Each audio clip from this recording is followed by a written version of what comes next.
NoLifeJeff, that is my name. What is up, guys? And today I'm going to be showing you how to get legendary players as fast as possible.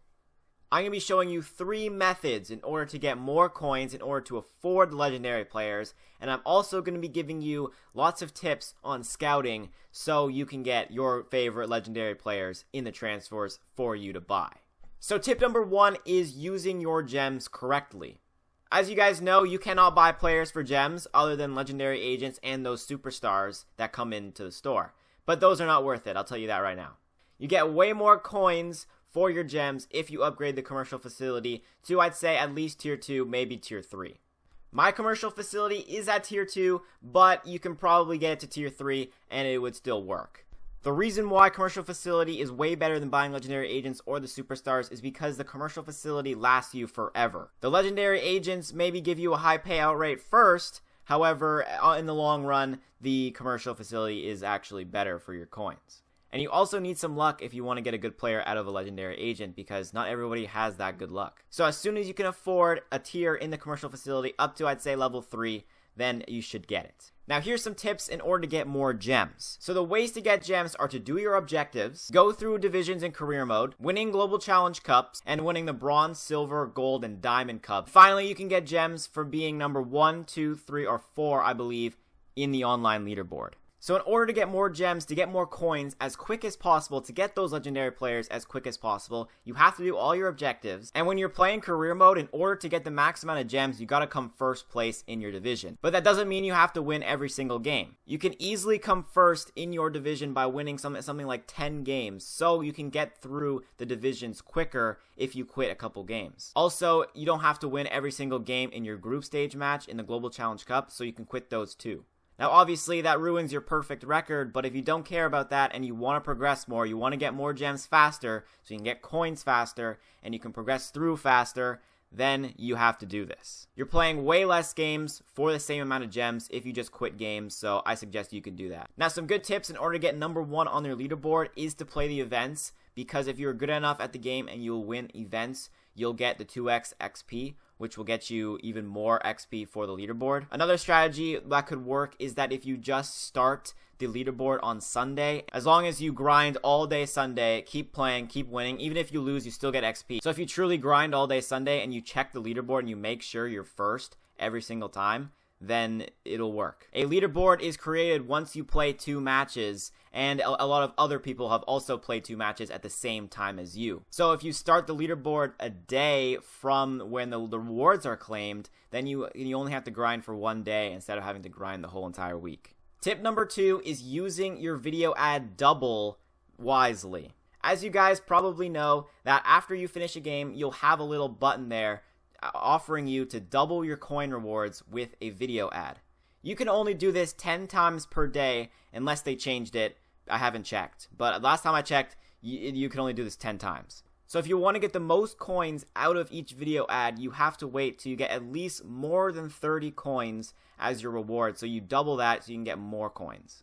If you have a reward anything less than 30 coins, the video ad will be worth 30 coins. So you want to get the most value out of the 10 that you have. If you say get 70 coins for a reward because your stadium is upgraded and your commercial facility is upgraded, that video ad has way more value than if you used it if you had, like, say 20 coins as your reward. So you have to wait for the rewards that are more than 30 so you can get the most bang for your buck with you doing the video ads. So if you're going to be playing more than 10 games, make sure you be selective on which rewards you want to double with that ad, because you're only limited to 10. Which brings me back to the first tip, where you probably want to quit the away games and not the home games, because the home games give you more coins.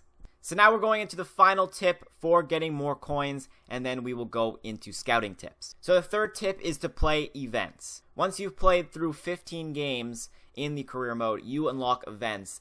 The cost to enter ranges around 100 to 200 coins, which is super cheap because the rewards are so good. If you can get 9 wins in a challenge, you can get 1,200 coins and a scout or an agent or anything that will also help you progress. And there's 2 events per week, so you can progress so much. So if you're good at the game and you're comfortable playing online, I suggest playing events, doing every single one, because that's how you get the coins to buy legendary players. Also, you get double or even triple XP from those events so that they can help you for the leaderboard and get more gems, which can then be converted into coins as well. So those were 3 tips in order to get more coins in order to afford the legendary players. But now, how do we get the legendary players in our transfers? It's a two-way deal.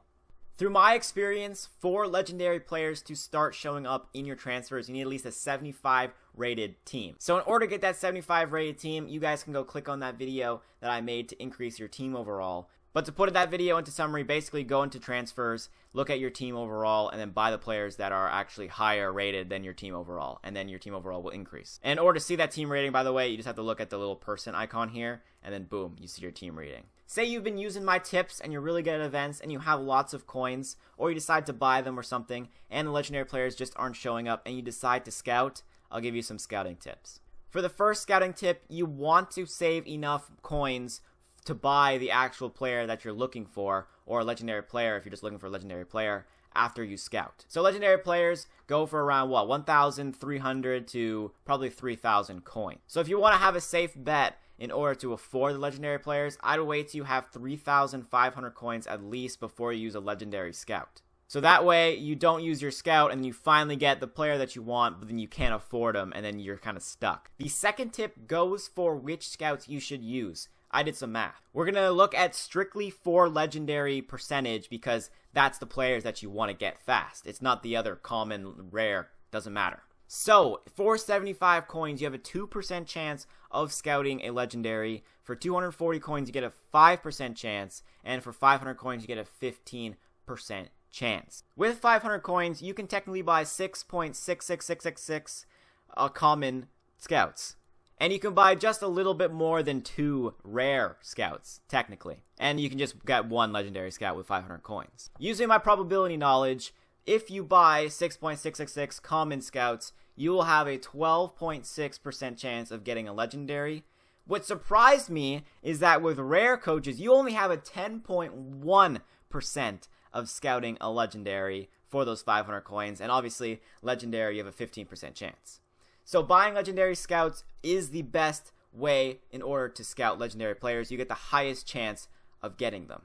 But the funny thing is, if you don't have enough coins to buy a legendary scout, common scouts are better than rare scouts. Don't buy rare scouts, guys. So if you're looking for a player and you're using tip 1, you're like, okay, I don't have enough to do a legendary scout and still be able to afford them after, then don't buy a rare scout. You're probably better off by buying as many common scouts as you can. Before, you couldn't discard scouts, so rare scouts would actually be better than common scouts because then you'd have to play a game to reset your thing. But now you can discard as many scouts as you want, so you can keep buying common scouts because it's actually a higher probability of getting a legendary player by buying as many common scouts as you can for the price of a rare scout. It's kind of crazy. So there's a tip in mind. Don't buy rare scouts if you're looking for a legendary player. I guess the rare scout does give you more of a player discount, but still, I think the higher probability of you getting a legendary is more worth it, honestly. And the final tip of scouting is to just be patient, okay? Just, they'll come eventually. I didn't get Ronaldo until Division 1, and there were so many people in the comments bragging that they got Ronaldo already, and I was kind of feeling discouraged and everything, but Ronaldo finally showed up, and so just be patient. So just be patient, they'll come eventually. If you have a high enough rated team, they'll show up, so that's just my final tip I can give you. Anyways, guys, I hope this video did help you guys out with your scouting knowledge and with getting more coins. I know a lot of you guys are struggling getting with coins, and coins are really hard to come by at the beginning of the game, so hopefully these tips helped you out. If you enjoyed today's video, leave a like, subscribe to the channel if you are new, and if you want more tip videos in the future. Also, I do Dream League Soccer gameplay content on my channel if you guys want to check that out, if you are new, obviously. Anyways, guys, hope this video helped out. I'll see you guys in the next video. Also, let me know in the comments if you think First Touch Games should change the price of the rare scout, or just make the probability of you getting a legendary player a little bit higher. Because that's kind of weird how the common scouts are better. Anyway, I'll see you guys for real.